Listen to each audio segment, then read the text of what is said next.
আসসালামু আলাইকুম সবাইকে। সবাই কেমন আছেন? আশা করি ভালো আছেন। আমি আলহামদুলিল্লাহ ভালো আছি। আজকে আমি আরেকটি নতুন ভিডিও নিয়ে চলে আসলাম। তা আমি আরএফএলে চলে গেলাম। এই যে দেখুন, আরএফএল থেকে আমি সব কিছু কিনি, বাসায় ব্যবহারের জিনিসগুলো।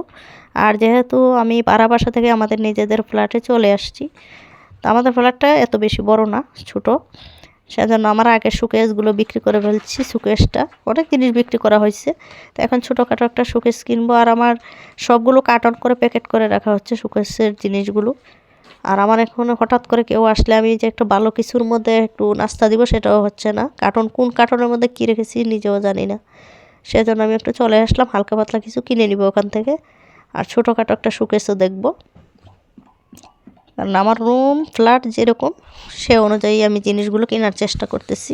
তা আরএফএলে অনেক ঘোরাঘুরি করে হালকা পাতলা কিছু শপিং করে নিলাম। আলহামদুলিল্লাহ আমার ঘরে সব কিছুই আছে, কিন্তু আমি কার্টন করে করে রেখে দিছি সব কিছু। আর এখানে একটু ফুলের টবগুলো একটু দেখিয়ে নিচ্ছি।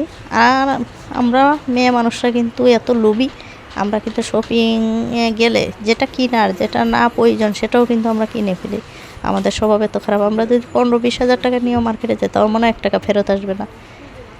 আমরা মেয়েরা এত মানে হাতে টাকা রাখতেই জানে, যেটা দেখি সেটাই কিনতে ইচ্ছে করে। আর বিশেষ করে ঘরের গৃহিণীদের তো বলার কোনো ভাষাই নেই। আর তারা বেশি কেনার জন্য আগ্রহী থাকে, সংসারে টুকিটাকি জিনিস কেনার জন্য। তা আমি অনেক কিছুই কেনাকাটা করলাম। আর এখন আরএফএলের মধ্যে অনেক বাচ্চাদের চকলেট, বিস্কিট অনেক কিছুই বিক্রি করে। দেখুন আমি অনেক কিছু কিনে ফেলেছি, এখন আমি বিলটা করে নিব।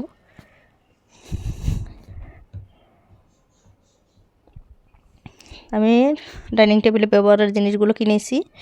আর এখন সন্ধ্যার সময় একটু নুডলস করে নিলাম বাচ্চাদের নাস্তার জন্য।